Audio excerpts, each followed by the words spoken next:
അവിടുത്തെ ഇസ്ലാമിസ്റ്റുകളെ ഇല്ലാതാക്കാണ്. ഈ ഇസ്ലാമിസ്റ്റുകളും കമ്മ്യൂണിസ്റ്റുകളാണ് ഇവിടെ കൂടിയിട്ട് സദ്ദാമിൻ്റെ പേരിൽ ഒരുമിക്കുന്നത്. ഒരു നല്ല ഒരു കർട്ടനാണത്. അപ്പോൾ എന്താണ് അമേരിക്കൻ വിരോധമാണല്ലോ ഇവർക്കൊക്കെ. ആർക്ക്? ജമാഅത്ത് ഇസ്ലാമിക്ക് അതെ, CPM അതെ. ഇവർക്ക് യോജിക്കാനൊരു പേര് വേണ്ടേ?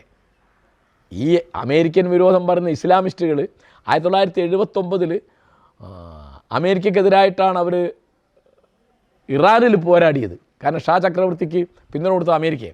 ഇതേ കൊല്ലത്തിൽ അവർ അഫ്ഗാനിസ്ഥാനിൽ നജീബുള്ളയുടെ ഭരണത്തിനെതിരായിട്ട് അമേരിക്കയുടെ സഹായം സ്വീകരിച്ച സമരം ചെയ്യുന്നത്.